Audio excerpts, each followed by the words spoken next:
All right. Okay, what do you think people from final year of engineering, from computer science department, other college of engineering do during their pre-final year break or summer break?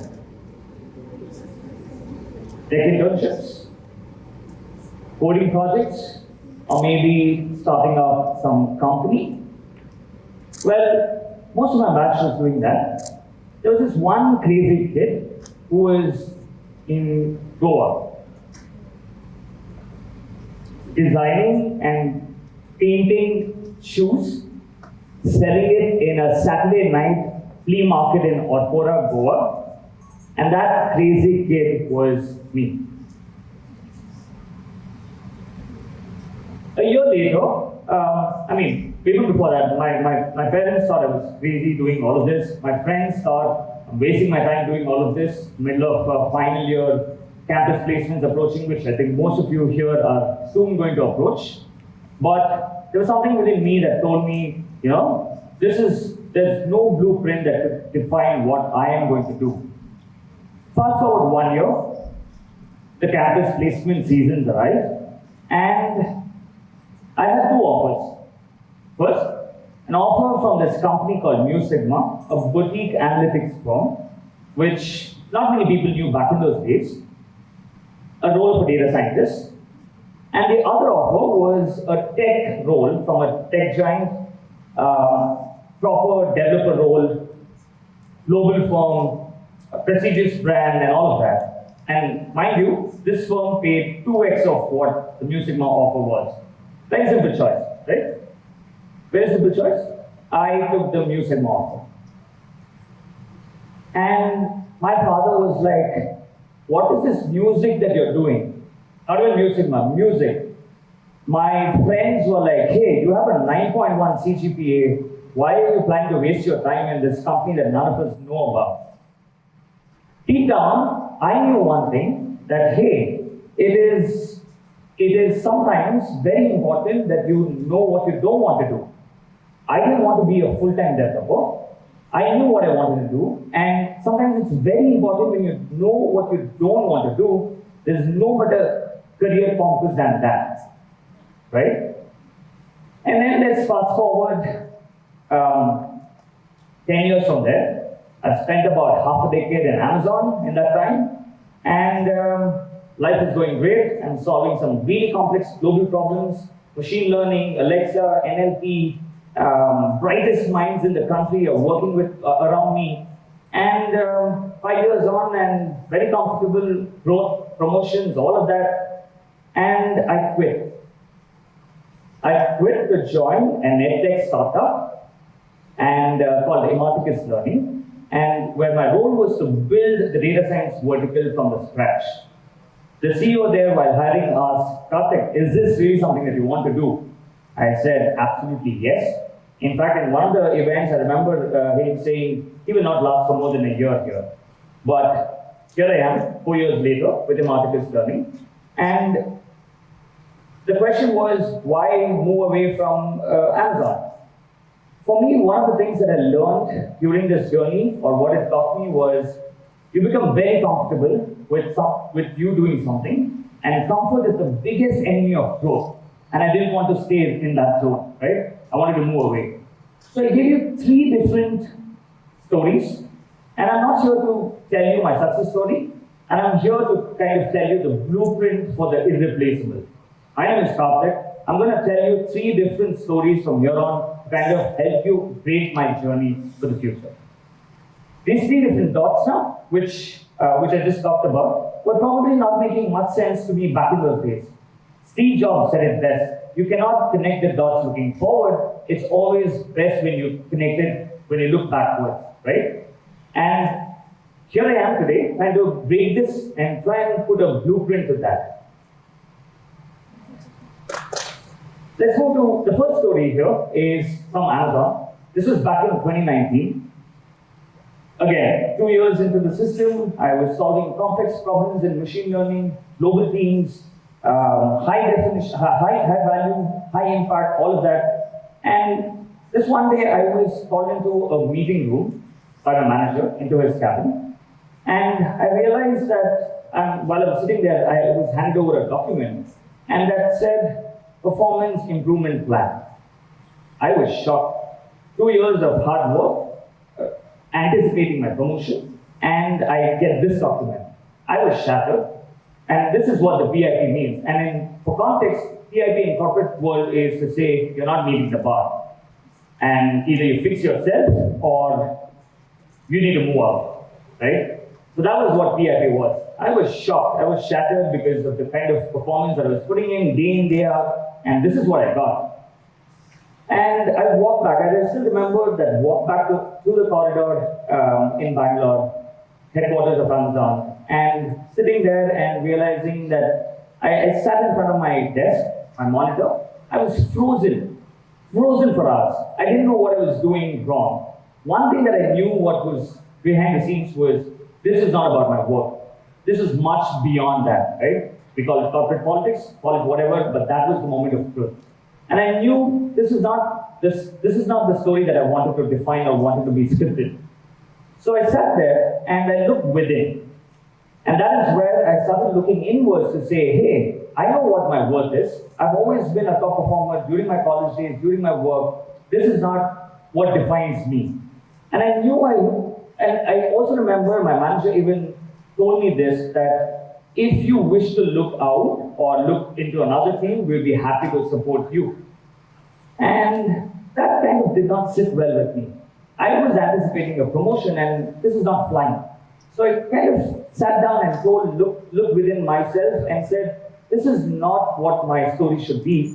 And I kind of told myself at that moment, and I found an anchor at that moment. And it's very important for each of you to look within and find an anchor. And my anchor, and I'll tell you where this is coming from. I literally hated going back to work thereafter. Days felt longer. I didn't want to open my laptops, and I had to find an anchor for myself. For me, that anchor was reminding myself about my purpose. And for me, it was one sentence, 4 words, which is on your screen: this too shall pass. I kept chanting this like a mantra, not once, not twice, but every single day. And this too shall pass. I found my anchor because without that, it's very easy to be swept away. I continued doing my work, day in, day out. I put in the exact number of hours, if not more. And 3 months later, I had a very strong resolve to get out of it and get what I deserved. 3 months later, I was out of that PIP. And 3 months after that, I was promoted. I don't remember, or I have not seen any other corporate story where you get a promotion after a PIP immediately.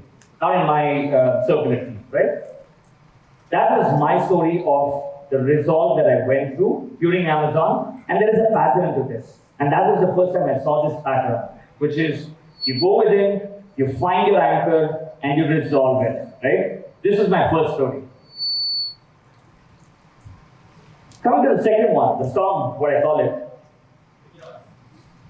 5 years later, after my Amazon stint, I was getting a job at Imaticus Learning, a new job. I was getting a leadership role, trying to head the data science vertical for Imaticus, which is a startup that I talked about. I was hired to build this team from scratch, from zero. I joined in, everything was going well, we started building the team and all of that, and life happened.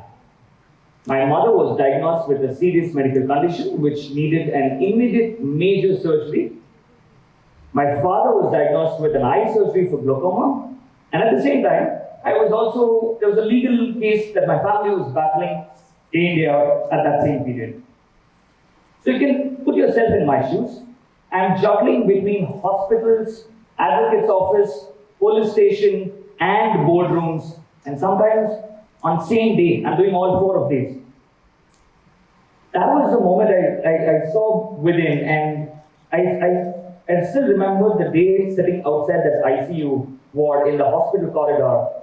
I had about 48, 49 unread text messages continuously beeping, and I said, what's happening? I was too numb to kind of figure out what was happening. And at that moment, I told myself, hey Karthik, can you change anything about what's happening here? Can you change anything about the surgery? No. Can you change anything about the legal case? Absolutely not. It's not under my control. what is it you can change is the way I put myself out. So I went back to I looked inwards, that was my within, and then I remembered my father's mantra, which was what is on your screen, which is Karmanya Vadikarase Ma Phaleshu Kadachana, which is from the Bhagavad Gita, which tells you, do your work and the outcomes will follow, right? I put myself in those shoes and continued. To those messages, I then opened up to my team. I told them about the hardships that I was going through. And I told them, I believe in you, I trust in you, and we need to step in together and work together, and they took over. During the times of vulnerability, real vulnerability, that's better than any strategy text, right? The trust came in, the team performed, and with time, my mother recovered well with that surgery. Of course, there were some complications, we got through that. My father recovered well. With over a period of time, the legal case also settled. With that, when I look back, the entire journey of this was the finding that right anchor and resolve to move past that situation. And fast forward after that, the team that I started from zero, we're now sitting at 50 plus members across different parts of the country, doing fantastically well, trained thousands of learners in AI, built fantastic AI products and tools which are now used by global players. And that was my second observation of the pattern, which is WAR, within, anchor, resolve. Let's go to the third one. And this is about the book that wasn't almost there. I've been an AI practitioner for the last 14 years, and I was authoring a book. This started back in October 2024. And during that time frame, I was also going through a lot of personal issues, and there were a few things that I was going through. A bit of mental trauma at that point of time. But at the same point, I was also writing a book. And you can imagine writing a book is no joke. And there's absolutely no AI involved in that because it's by a publisher house called Vibrant Publishers. So middle of all of that, I'm writing, I'm halfway there. I'm not able to write because of all of these thoughts that are coming in. The room walls felt closer, it felt claustrophobic, and I was not able to write.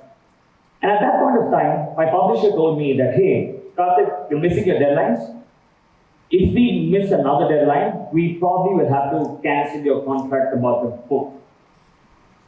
At that time, it felt like something very close to me and dear to me was being taken away. I was halfway into the journey, and I told myself, I looked into my within, which is asking myself the question, why am I writing this book? Who is this for? What is the purpose behind it? What is the intent behind it? And if the answer to that, all of that was, yes, I want to move further with it. And I found my resolve, I found my anchor to continue writing. And I couldn't do it at home. So what I did was I found another way to do it. Every weekend, I was out there at Third Wave Coffee Roasters, sitting at the same location, same table, same order, same coffee, with my headphones on. Weekends, I was sitting and writing there. I found my inner peace there, I started writing back, and just weekend writing wasn't enough.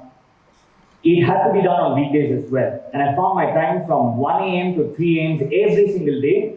I did this for about 18 months, 1.5 years. And today I'm happy to tell you the book is out. The book was launched last month. It's out in public. It's called AI Essentials. 45,000 words, 8 chapters. It's now out for people to read. And this is my life experience of how AI should be consumed and what can you do with AI. So the bottom line here, again, the pattern, which is a look within, anchor, and resolve. And this time the resolve just didn't save the book, the resolve saved me as well. So here's the wiring. If you need to be wired differently, there are a few things that I would just want to stress upon from the 3 instances that I talked about. First, within, you need to look inwards, trust yourself that you can do, and you need to put yourself outside of that moment. Look at the bigger purpose, the bigger agenda, the why you're doing behind all of that. Look within yourself, you will find that answer. You will find that very deep down. Once you find, trust yourself when the world doesn't. Once you find that within, you need to find an anchor. And my anchor was, like I said, this too shall pass. For you, it might be a word, it might be a sentence, it might be a person, it could be anything. But it's very important to find your anchor during these difficult times. And that is what keeps you grounded. Trust me, otherwise the storm will sweep you away and you will not even realize. So it's very important to find that anchor. Lastly, resolve. Resolve, this is to decide that this is not where your story ends. This is not the story that you want to be talking to people 10 years later. Find that resolve, you know the reason for why you're doing that, stick to it, continue, and this is my war cry, and this is WAR, which is a framework that I want to leave it with you. And this is something that is very important in today's generation, because after you try a few things, you will know this will help you. And come any kind of chaos, any kind of loss, this framework, I believe, will help you thrive through that journey. We are all living in this world of AI. I've been a practitioner for the last 14 years. We all know what AI can do. AI has been disrupting every industry. Every industry, the industry that you're going to step into. It's moving at an unprecedented pace that none of us are able to even catch up with it. We know that AI can write your codes, it can analyze your data, you can automate your workflows. But what AI cannot do is go within. It cannot find its anchor when that grief, when that sourness comes in. It cannot resolve and keep going like how humans would do. And that is human element. And that's the wiring that I'm talking about. And that wiring is yours. And that's what makes you irreplaceable.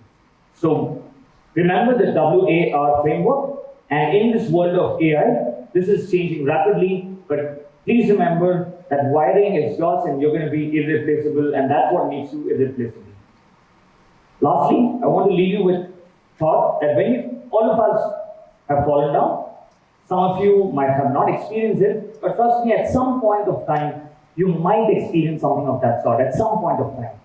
And at that point of time, I want you to remember that this is not the end.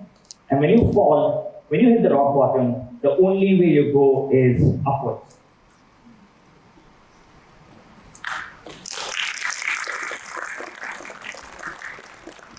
With that, I'll leave you with this framework. I wish somebody had told me about this back in the days, but I'll leave you with this framework which you can use.